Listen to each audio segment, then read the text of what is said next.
नमस्कार साथियों, स्वागत है आपका फिर से एक बार नरपसर क्लासेस के अंदर।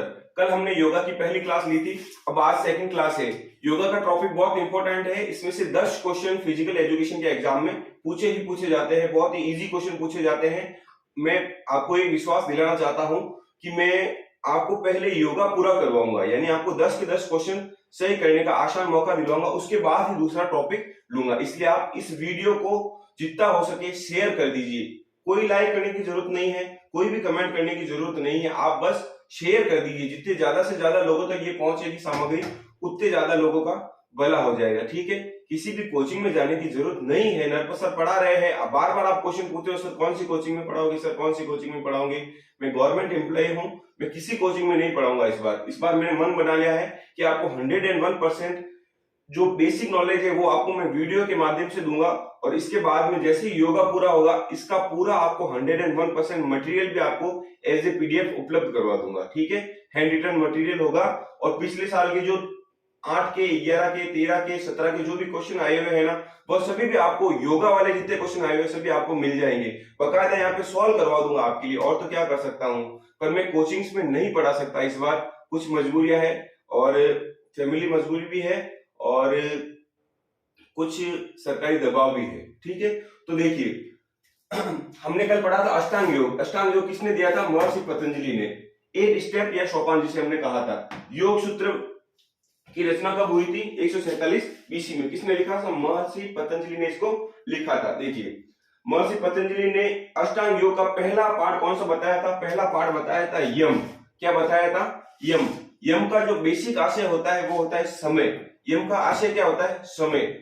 और यम से ये भी आशय निकाला जाता है सामाजिक नियमितता, यानी हर समय हमें कुछ सामाजिक नियमितताएं अपनानी चाहिए। यदि हम योग के पहले सोपान के ऊपर पैर रख रहे हैं, योग की सीढ़ी चढ़ना चाहते हैं, योग द्वारा ईश्वर की प्राप्ति करना चाहते हैं, तो हमें यम से शुरू करना पड़ेगा। यम का मतलब सामाजिक नियमितताओं को अपनाना पड़ेगा सर्वप्रथम। ये सामाजिक नियमितताएं क्या है? तो पहली है अहिंसा, दूसरा है सत्य, तीसरा है अस्तेय, चौथा है अपरिग्रह, चौथा है ब्रह्मचार्य और पांचवा है अपरिग्रह। इनको इसी सीक्वेंस में ही याद करना है। अहिंसा, सत्य, अस्तेय, ब्रह्मचार्य और अपरिग्रह। देखिए, पहला अक्षर अ, पहला अक्षर अ, बीच में है सत्य और ब्रह्मचार्य।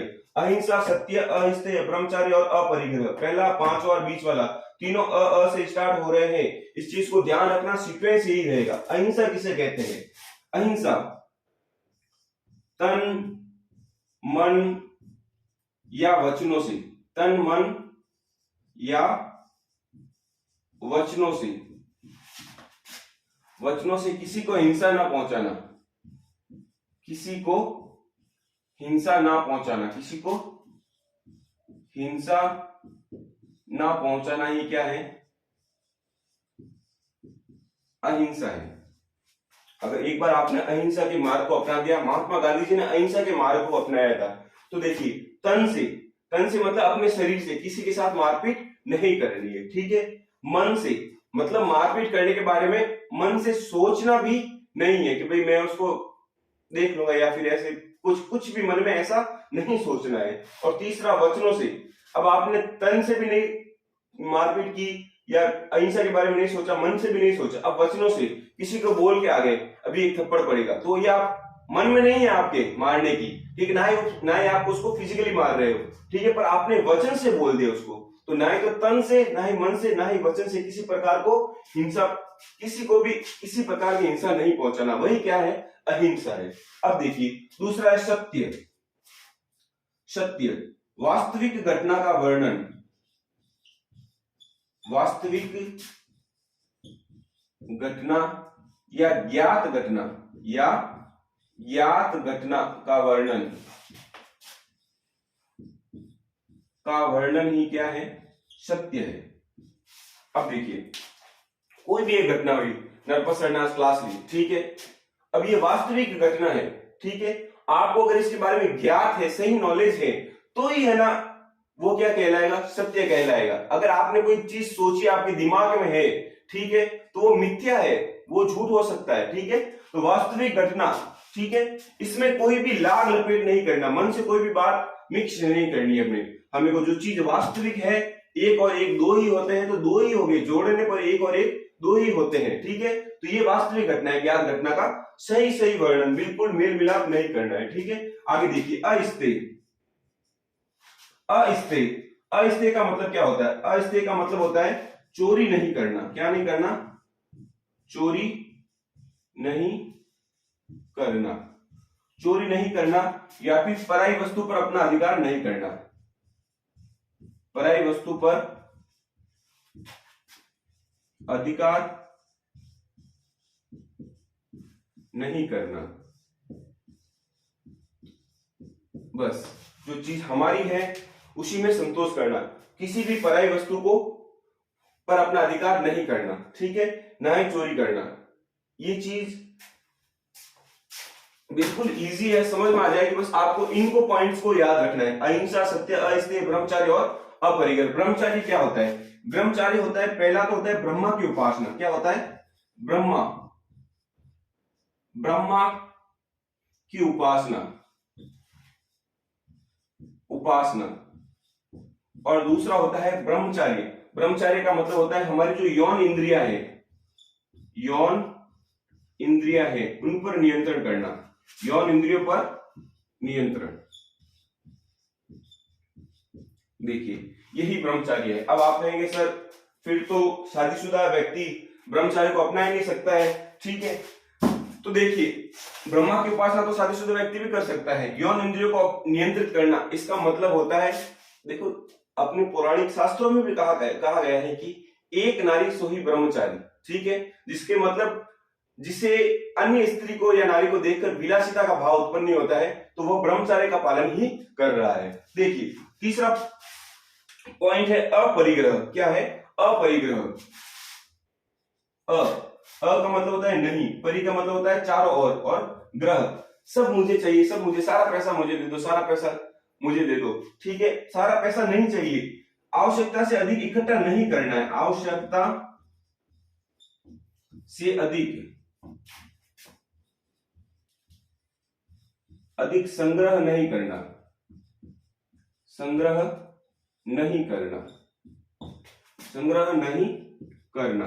यही क्या है? अपरिग्रह है। भगवान, अब जो संत कबीरदास जो है उन्होंने भी कहा है साईं इतना दीजिए, भगवान से यही मांगा है उन्होंने कि साईं इतना दीजिए जा मोह कुटुंब समाए, मैं भी भूखा ना रहूं और साधु भी भूखा ना जाए। मतलब मुझे इतनी ही धन दौलत की चाह है कि मेरे घर पर मैं भूखा ना रहूं, मेरा परिवार भूखा ना रहे, और कोई अतिथि मेहमान आ जाए तो वो भी मेरे घर से भूखा नहीं जाए, बस इतना सा ही धन दौलत चाहिए। तो अपरिग्रह का मतलब क्या हो गया? आवश्यकता से अधिक संग्रह नहीं करना, फुल स्टॉक नहीं करना अभी कि भाई सारा पैसा दुनिया का धन दौलत मुझे ही चाहिए, ठीक है, सब कोचिंगों में मैं पढ़ा दूंगा, सारा धन मुझे मिल जाएगा। नहीं, ऐसा नहीं है। गवर्नमेंट जॉब में जितना मिल रहा है ना, सरकारी तनख्वाह में जितना मिल रहा है उससे हमारा गुजारा आसानी से हो रहा है, ठीक है। तो अपरिग्रह, अपरिग्रह का मतलब आवश्यकता से अधिक धन का संग्रह नहीं करना है। बहुत इंपोर्टेंट टॉपिक है। अष्टांग योग का पहला पार्ट है यम। यम का आशय है समय से, समय से क्या आशय? सामाजिक निमित्तता अपनानी है हर समय। अहिंसा, सत्य, अस्तेय, ब्रह्मचार्य और अपरिग्रह। बिल्कुल इजी है, आपको समझ में आ गया होगा। इसके आगे सेकंड पार्ट लेते हैं। यम के बाद में सेकंड पार्ट है नियम। सेकंड पार्ट कौन सा है? नियम।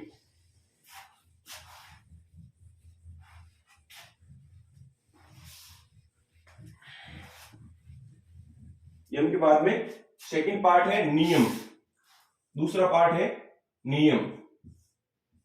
नियम में क्या है? नियम का अर्थ ही नियम ही है, नियमावली अपनानी है हमको, पर वह कैसी होनी चाहिए? व्यक्तिगत नियमावली होनी चाहिए। कैसी होनी चाहिए? व्यक्तिगत नियमावली।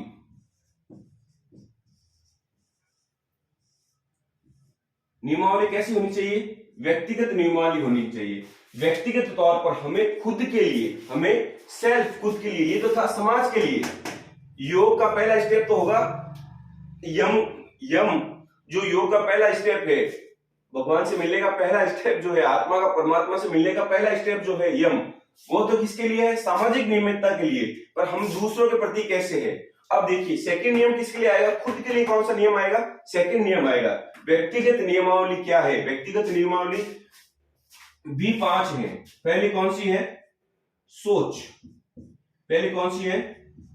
सोच, दूसरी है संतोष,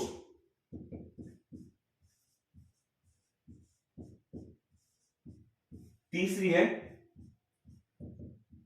तप,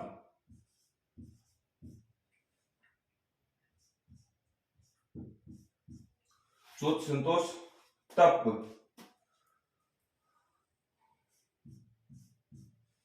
सोच, संतोष, तप, स्वाध्याय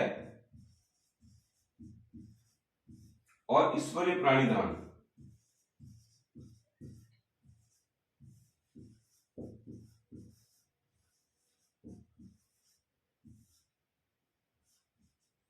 देखिए, वापस से देखिए, नियम किसके प्रति है? स्वयं के प्रति, व्यक्तिगत नियमावली। मतलब हम हमें सेकंड स्टेप अगर योग का लेना है तो हमें कुछ नियम अपनाने पड़ेंगे। कुछ नियम कितने हैं? नियम 5 बताए। किसने बताया है? महर्षि पतंजलि ने। कौन कौन से? सोच, संतोष, तप, स्वाध्याय और ईश्वरीय प्राणिधान। सोच पहला नियम कौन सा है? व्यक्तिगत नियम कौन सा है? सोच से हमारा क्या आशय है? सोच से हमारा आशय है शुद्धि। सोच का मतलब क्या होता है? शुद्धि। सोच का मतलब क्या होता है? शुद्धि। अब देखिए, शुद्धि 2 तरह की होगी। शुद्धि कौन सी होगी? पहली तो होगी तन की शुद्धि। किसकी शुद्धि? तन की शुद्धि। और दूसरी होगी मन की शुद्धि। किसकी होगी? मन की। दूसरी शुद्धि किसकी होगी? मन की। मन की शुद्धि तो हम भगवान का नाम लेंगे, अच्छी विचार दिमाग में रखेंगे तो मन की शुद्धि हो जाएगी। तन की शुद्धि के लिए 6 क्रियाएं बनाई गई है। क्या बनाई गई है? 6 क्रिया या 6 कर्म बनाए गए हैं। 6 कर्म बनाए गए हैं या 6 क्रिया बनाई गई है। 6 क्रिया बनाई गई है। किसकी शुद्धि के लिए?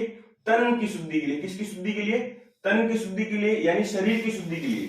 शरीर की शुद्धि के लिए क्या बनाई गई है? 6 क्रिया या 6 कर्म बनाए गए हैं। अब देखिए, इन 6 क्रियाओं या 6 कर्म को हम बाद में बहुत ही ज्यादा डिटेल से पढ़ेंगे, पर अभी यहाँ पर हम इसका नाम पढ़ लेते हैं केवल। ठीक है, तो ये 6 क्रियाएं कौन कौन सी है?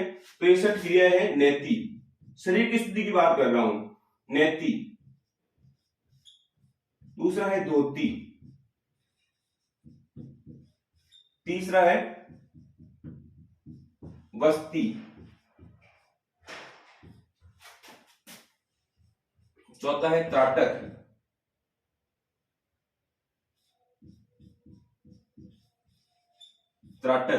पांचवा है न्योली, और छठा है कपालभाति। छठा क्या है? कपालभाति। ठीक है, अब देखिए, वापस से देखिए, नियम, व्यक्तिगत नियमावली में सोच पहला नियम है। ठीक है, पहला नियम व्यक्तिगत क्या है? सोच का अर्थ क्या है? शुद्धि क्रिया से है। किससे है? शुद्धि क्रिया से है। शुद्धि क्रिया किस किस की होगी? तन की और मन की। शुद्धि क्रिया किस किस की होगी? तन की और मन की। मन की शुद्धि क्रिया तो अच्छे विचारों से हो जाएगी। तन की शुद्धि क्रिया यानी शरीर की शुद्धि क्रिया कैसे होगी? शरीर की शुद्धि क्रिया होगी 6 कर्मों से। कैसे होगी? 6 कर्मों से। किसकी शुद्धि क्रिया होगी? तन की। तो 6 कर्म कौन से है? 6 क्रिया कौन कौन सी होगी? तो 6 क्रिया 6 कर्म, पहला होगा नेति, दूसरा होगा धोती, तीसरा होगा वस्ती, चौथा होगा त्राटक, पांचवा होगा न्योली और छठा होगा कपालभाति। ये मैं आपको बहुत डिटेल से पढ़ाऊंगा आगे।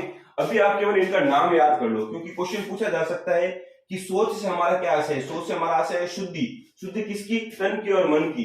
तन की शुद्धि कौन सी क्रियाओं द्वारा हो सकती है? तो 6 क्रिया या 6 कर्म द्वारा हो सकती है। ये कौन कौन सी होती है? नेति, धोती, वस्ती, त्राटक, न्योली और कपालभाति। बिल्कुल बहुत डिटेल में इनको रेफरेंस से बाद में पढ़ेंगे।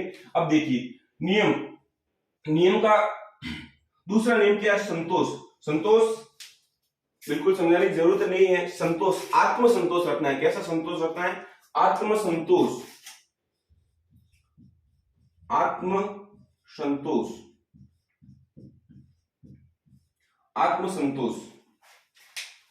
मेरे पास जितना है उसमें मैं खुश हूं। मेरे पास जितना है उतना मैं खुश हूं। ठीक है, वही क्या है? आत्मसंतोष है। वही क्या है? आत्मसंतोष है। ठीक है, अब देखिए, तीसरा क्या है? तप क्या होता है? तप होता है सर्दी, गर्मी, शत्रु, मित्र। ठीक है, इन सब में आप एक जैसा व्यवहार करें, एक जैसा एकाग्रचित होकर ईश्वर का ध्यान करें, उसी को क्या कहते हैं, तप कहते हैं। ठीक है, तो तप का सीधा सीधा आशय तपस्या से है। तपस्या कैसी है, तपस्या शारीरिक और मानसिक दोनों तरह की तपस्या है, चाहे सुख हो चाहे दुख हो। ठीक है, सुख दुख, सर्द गर्म, मित्र शत्रु के साथ एक जैसा व्यवहार, के समय या साथ, के समय मित्रता या शत्रुता, मित्रता या शत्रुता के समय एक जैसा व्यवहार, एक जैसा व्यवहार ही क्या है, तप है, तपस्या है। अपने पथ से विचलित नहीं होना ही क्या है, तपस्या है। ठीक है, अब देखिए आगे देखिए, स्वाध्याय। स्वाध्याय से स्वयं का अध्ययन करना, क्या है, स्वयं का अवलोकन, स्वयं का आलोकन, स्वयं का आलोकन एवं एवं ईश्वरीय ईश्वरीय ग्रंथों का अध्ययन, ग्रंथों का अध्ययन ही क्या है, ईश्वरीय ग्रंथों का अध्ययन ही क्या है, स्वाध्याय है। अब देखिए, स्वाध्याय से आशय यही है कि स्वयं का अध्ययन करना। ठीक है, स्वाध्याय यानी स्वयं अध्ययन करेंगे। देखो दो चीजें हैं, एक तो स्वयं अध्ययन करेंगे, किसका, स्वयं का, कि भाई मैं कौन हूं, मैं कहां से हूं, आत्मा के बारे में, शरीर के बारे में विचार करना कि मेरा शरीर नश्वर है, मेरी आत्मा अमर है या अजर है, कहां जाएगी, भगवान के पास जाएगी। उसके बाद में किसका अवलोकन करना है, ईश्वरीय ग्रंथों का, ईश्वरीय ग्रंथों का अपन अध्ययन करेंगे तो उससे हमें आगे का नॉलेज होगा। ठीक है, अब देखिए लास्ट बचा है ईश्वरीय प्राणिधान। क्या बचा है, ईश्वरीय प्राणिधान, ईश्वरीय प्राणिधान। ऊपर लिख देता हूं थोड़ा,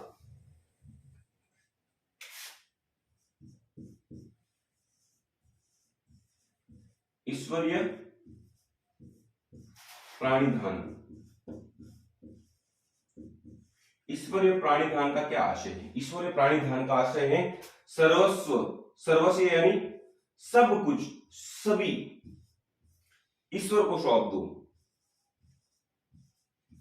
सभी ईश्वर को सौंपना।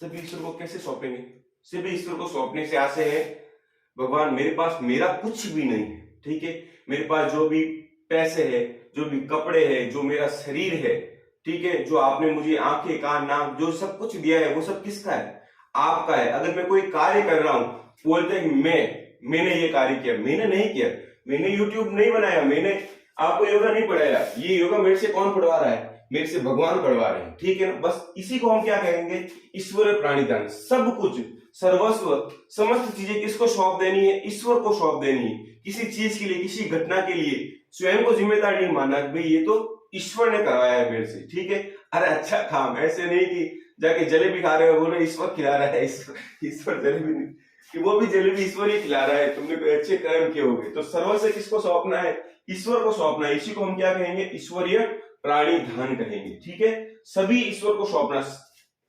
सर्वस्व, अपना जो सब कुछ है ना, सर्वस्व। ठीक है, सर्वस्व लिख देता हूं, सर्वस्व। ठीक है, सर्वस्व यानी सब कुछ ईश्वर को सौंप देना। ठीक है, एक बार स्क्रीनशॉट ले लीजिए। वापस देखते हैं सेकंड पार्ट क्या था, नियम। नियम 5 तरह के होते हैं, व्यक्तिगत नियम, शौच, संतोष, तप, स्वाध्याय और ईश्वरीय प्राणिधान। इन चीजों को याद रखना है। शौच का मतलब शुद्धि, संतोष का मतलब आत्मसंतोष, तप का मतलब सुख दुख सर्दोष, सब में एक जैसा रहना ही क्या है, तप है। ठीक है, मान लो साधना करने बैठ गए एक जगह और बारिश आ गई और आप वहां से हट गए, तो आपका तप नहीं कहलाएगा। चाहे सर्दी है, गर्मी है, वर्षा ऋतु है, सब में एक समान रहना, एकाग्रता रखना ही क्या है, तप है। स्वाध्याय, स्वयं का अवलोकन करना एवं ईश्वरीय ग्रंथों को पढ़ना। ईश्वरीय प्राणिधान, सर्वस्व ईश्वर को अर्पण कर देना। ठीक है, यहां तक आपको समझ में आ गया होगा। यम और नियम हो गए। तीसरा पार्ट लेते हैं अपन, आसन। तीसरा पार्ट लेते हैं, आसन।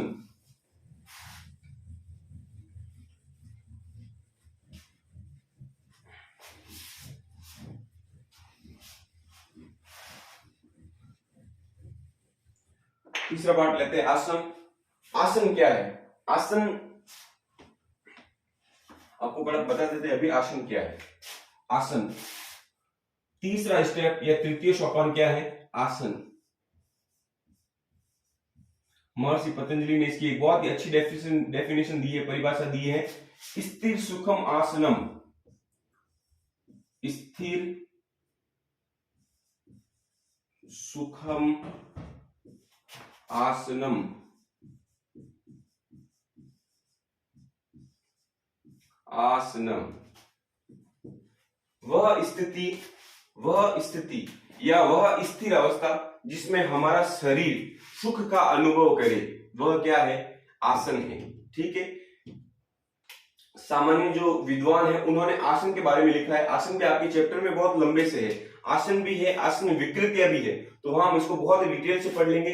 अभी देखिए, अभी स्टार्ट समझिए। स्थिर सुखम आसनम, स्थिर वह स्थिर अवस्था जिसमें हमारा शरीर सुख का अनुभव करे, या वह स्थिर आसन, स्थिर अवस्था जिसमें हमारा शरीर क्या है? सुख का अनुभव करे, उसे हम क्या कहेंगे? आसन। स्थिर अवस्था में हमारा, जैसे अब मान लीजिए मैं खड़ा हूं, बिल्कुल सावधान खड़ा हूं, ये सावधान का आसन है। ठीक है, ये खड़े होने का मेरा आसन है। अगर मैं बोलूं मैं स्थिर सा खड़ा रहूं तो मैं क्या इस स्थिर अवस्था में सुख का अनुभव करूंगा? बिल्कुल नहीं, मुझे दर्द तकलीफ होने लग जाएगी। पर सीधे खड़े मैं रह सकता हूं। ऐसे आपको बैठने का बोले कि भाई आप बैठो, ठीक है। अब देखिए, अब आप बोलेंगे सर भुजंगासन, और उसमें तो हमारा शरीर स्थिर तो बहुत कम टाइम के लिए रह सकता है। अब आपको बोले चक्रासन में स्थिर रह के बताओ। देखिए, चक्रासन हमने कर लिया, क्या कर लिया? मान लीजिए चक्रासन हमने कर लिया, चक्रासन कर दिया, धनुरासन कर दिया। अब ये मान लीजिए ये चक्रासन हमने कर दिया, ये हमारे हाथ है दोनों, ठीक है, ये पैर है, ठीक है, ये हमने ऐसे चक्रासन कर रखा है। अब देखिए चक्रासन का बोलेंगे सर इसमें स्थिर होके बताओ सर, इस डेफिनेशन को फॉलो करके बताओ। मैं फॉलो करता हूं। देखो, स्थिर सुखम, इस अवस्था में हम स्थिर रहे। हमने लगातार चक्रासन किया, हमने लगातार धनुरासन किया, हमने लगातार कई आसनों को फॉलो किया, ठीक है। उसके बाद हमारा शरीर क्या रहेगा? स्थिर रहेगा या अस्थिर रहेगा? मतलब इन अवस्थाओं को प्राप्त करने के बाद में हमारा शरीर स्थिरता का अनुभव करेगा, हमारा शरीर और ज्यादा स्थिर हो जाएगा, ठीक है। इसलिए स्थिर सुखम आसनम, और हमें सुख का अनुभव होगा। अब देखिए, आसन कितने प्रकार के होते हैं? आसन 3 प्रकार के होते हैं। पहला विश्रामात्मक आसन, विश्रामात्मक आसन, ठीक है, जो विश्राम की अवस्था में किए जा सकते हैं। ध्यानात्मक आसन, ध्यानात्मक आसन, और तीसरा है संवर्धनात्मक आसन, संवर्धनात्मक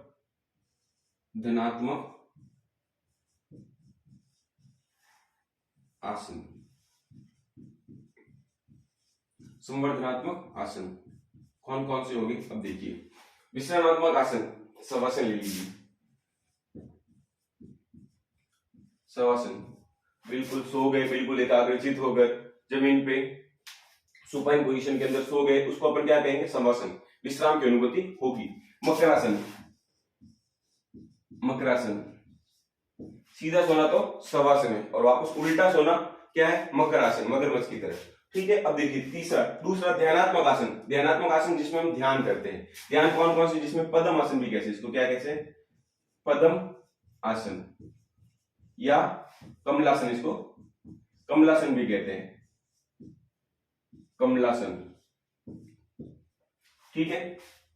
पद्मासन कह दो या कमलासन कह दो। तो इस प्रकार के इन आसनों में बैठकर हम ध्यान कर सकते हैं, ठीक है। तो ये ध्यानात्मक आसन है।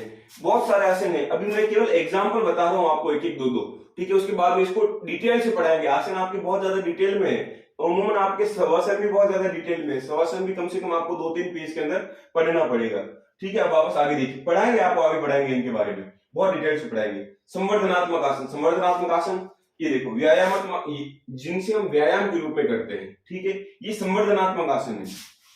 जैसे अभी बताया था आपको चक्रासन, हल्लासन, ठीक है, आगे त्रिकोणासन, जितने भी एक्सरसाइज के रूप में अपन आसन करते हैं वो सभी क्या है? संवर्धनात्मक आसन है। विश्रामात्मक आसन कोई अच्छी वाली एक्सरसाइज की है या फिर संवर्धनात्मक आसनों को किया है, उनके लास्ट में क्या करेंगे, विश्रामात्मक आसन करेंगे, जिससे हमारी हार्ट बीट है वो बिल्कुल रेस्ट पोजीशन में आ जाएगी। ध्यानात्मक आसन कब करेंगे, जब भी हमें ध्यान करना होगा, ईश्वर का ध्यान करना होगा, तब हम कौन कौन से आसन करेंगे, ध्यानात्मक आसन करेंगे। ठीक है, पद्मासन हो गया, कमलासन हो गया, सिद्धासन हो गया। ठीक है, तो इसमें बहुत सारे आसन आ जाएंगे, वज्रासन हो गया, बहुत सारे ध्यानात्मक आसन है जो आपको आगे पढ़ा दिए जाएंगे। संवर्धनात्मक आसन में चक्रासन और हल्लासन, चक्रासन हल्लासन ये सभी संवर्धन एक्सरसाइज के रूप में जिनको करते हैं। ठीक है, तो ये आसन हो गया। आसन स्थिर सुगम आसन में कितने प्रकार के होते हैं, 3 प्रकार के होते हैं, विश्रामात्मक, धनात्मक और संवर्धनात्मक। अब देखिए, यम नियम आसन, और चौथा पार्ट कौन सा है आपका, चौथा पार्ट है प्राणायाम। क्या है, प्राणायाम। बहुत जल्दी जल्दी इसलिए पढ़ा रहा हूं क्योंकि डिटेल में है बहुत ज्यादा, वीडियो इसकी लंबी नहीं बना सकते। ठीक है, फिर भी आपको कोशिश करें, जब मैं पीडीएफ अवेलेबल करवाऊंगा ना आपको, तब आपको बिल्कुल डिटेल में इजीली समझ में आ जाएगा। चौथा क्या है, यम नियम आसन और प्राणायाम। प्राणायाम 2 शब्दों से मिलकर बना है, प्राण और आयाम। किससे मिलकर बना है, प्राण धन आयाम। प्राण का क्या अर्थ है, प्राण का अर्थ है प्राण वायु। क्या है, प्राण वायु। और आयाम का मतलब क्या है, नियंत्रण। नियंत्रण, प्राण वायु का मतलब श्वास। क्या है, श्वास। जो हम श्वास के रूप में हवा लेते हैं, जो प्राण वायु लेते हैं, ठीक है, जो प्राण के लिए आवश्यक वायु है, ठीक है, यानी हम जो श्वसन प्रक्रिया करते हैं, इसके ऊपर क्या है, नियंत्रण करना ही क्या है, प्राणायाम है। तो आपसे अगर कोई पूछ ले कि प्राणायाम क्या है, तो प्राणायाम प्राण धन आयाम शब्दों से मिलकर बना है। प्राण का अर्थ है श्वास, प्राण वायु का अर्थ है श्वास, और आयाम का अर्थ है नियंत्रण, यानी श्वासों पर नियंत्रण करने की क्रिया को ही हम क्या कहते हैं, प्राणायाम कहते हैं। बिल्कुल इजी है योगा, मैं फिर बोल रहा हूं बिल्कुल इजी है, बस एक समझने की देर है आपको। प्राणायाम, अब देखिए प्राण धन आयाम हो गया। अब देखिए प्राणायाम के अंदर 3 क्रियाएं होती है। कितनी क्रियाएं होती है, 3 क्रियाएं। श्वसन क्रिया के अंदर 3 क्रियाएं हो सकती है। 3 क्रियाएं कौन कौन सी है, पहला देखिए, पहला होता है पूरक। क्या होता है, पूरक। दूसरा होता है रेचक। क्या होता है, रेचक। और तीसरा होता है कुंभक। क्या होता है, कुंभक। अब देखिए पूरक, पूरक का मतलब होता है श्वास लेना। क्या होता है, श्वास लेना, ठीक है, या भीतर भरना, भीतर श्वास भरना। अब देखिए इंग्लिश में बोलते हैं इनहेल। क्या बोलते हैं, इनहेल। देखिए पूरक, श्वास अंदर भर दिया, इस प्रक्रिया को क्या कहेंगे, पूरक। श्वास लेना, अंदर की तरफ लिया हमने, भीतर की तरफ श्वास को भरा, इंग्लिश में क्या कहेंगे, इनहेल। हमने श्वास को क्या किया, इनहेल किया, उसे हम क्या कहेंगे, पूरक। ठीक है, दूसरा होता है रेचक। रेचक, रेचक में क्या होता है, श्वास छोड़ना, श्वास बाहर छोड़ना, ठीक है, या बाहर निकालना, बाहर निकालना। चाहे श्वास को बाहर छोड़ो, इंग्लिश में बोलिए एक्सहेल।